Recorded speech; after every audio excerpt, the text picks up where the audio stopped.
God misplaced it. They won't put me on no playlist. I'm no good at fitting in. Baby, I'm drenched, living water flowing. Ain't no manifest, I'm reaping what I'm sowing. Yahweh told me he would do it and he wasn't joking. He the difference between how I was and how it's going. Wet, whole team going dumb in the chat. Nobody frontin', I came from way in the back. We was cool until we went and got attacked. Started making movies, now we done okay. Crew just made a movie, Citizen Kane is being. Welcome back to MLB Tonight. I'm Robert Flores, here alongside with former GM Dan O'Dowd and baseball researcher Sarah Langs. MLB Draft Combine is coming up. It's always an exciting time. Dan, what can we expect? What are you going to be looking for? Well, Robert, for me, this is one of the most important events on the baseball calendar each and every year. If you look at it, all the clubs get a chance to answer the questions they have on the players. And then all the best players in the country get to showcase their skills in front of 30 clubs. So, I mean, I'm just really excited to see what's going to happen. Sarah, it's a 4-day event. It's held at Chase Field in Phoenix. What advanced metrics can players and viewers expect to see? I mean, there's so much data with this event. Part of why I love it so much. And I've been there every time this has been held. So glad we're back again. For pitchers, you got pitch velocity, you got spin rate, you got extension. For hitters, we have your exit velocity, launching, and of course the distance on those home runs. Well, congratulations and good luck to all the young athletes as they continue their journey to hopefully one day land in the big leagues.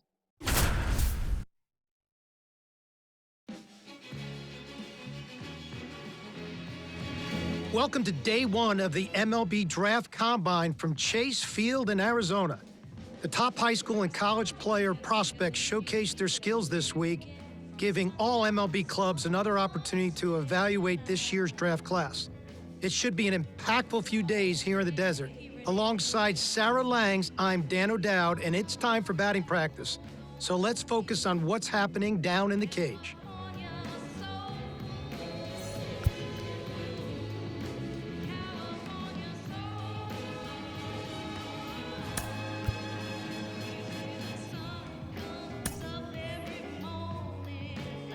Sarah, BP started now, and this is where the scouts really bear down. They're looking at presence in the box. They're looking at the balance, rhythm, and timing of the swings. They're looking at how clean a swing path is. They're looking how connected a player can be to a swing. And they're looking at the ability if they can hit the ball the entire field. And there's so much data that comes along with BP. We've got exit velocity, which means we can look at how often a player is hitting the ball hard. In this day and age, hitting the ball hard has an actual definition. That's 95 plus miles an hour. And why do we care about that?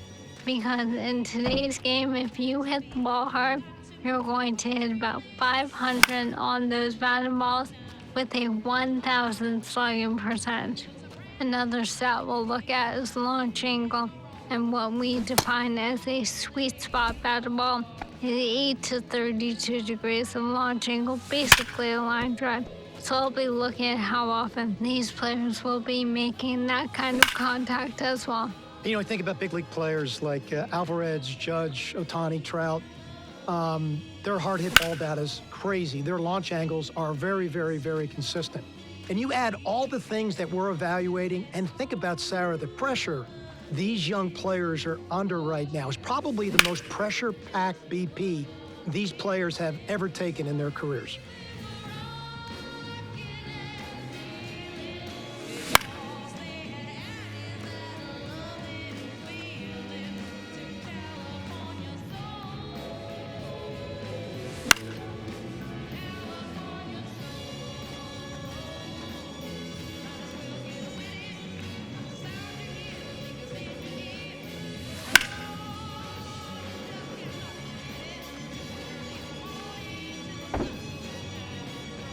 Solid round of batting practice, showed great presence in the box, stayed through the ball exceptionally well. No panic at all in the swing.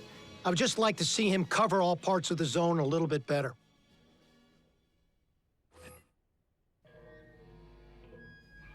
We're going to focus on the first baseman now. For me, this is what I call an awareness position. You always have to be aware of where you are in the field and what type of play you have to make to affect the outcome. So we're going to look at double play turns, watch footwork and the accuracy of the arm and the slot the arm comes from, because your slot's got to be true. The ball's got to be true to second base.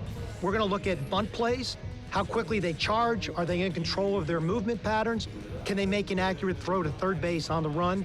And then we're going to look at plays at the plate, the do-or-die plays. So we're looking at how they handle the pressure of making a throw under those kind of conditions. Obviously, for first baseman, we're not going to focus or glorify arm strength in quite the same way. You have to make some crucial throws. That's not what I focus on here. Here, I really think about range, and that's where we can think about those range-based metrics that we have, of course, not in the moment, but what comes out over the course of the season. Things like outs above average and ultimate zone rating. Those are stats which we'll take a look at every ball that was hit in a first baseman's way and how accurately and well he fielded that ball. Sarah, this is the one position on the field where you have the opportunity to pick up your teammates defensively night in and night out. They need to know that they've got a first baseman over there, like a Paul Goldschmidt, for an example, that any ball in the general vicinity, they're going to make that play and they're going to save the club for an error. It's a position of accumulation for me of a ton of reps. It's something you've got to work on an everyday basis. So we're beginning to get a feel for the athleticism of these players and their ability to actually be able to do that day in and day out.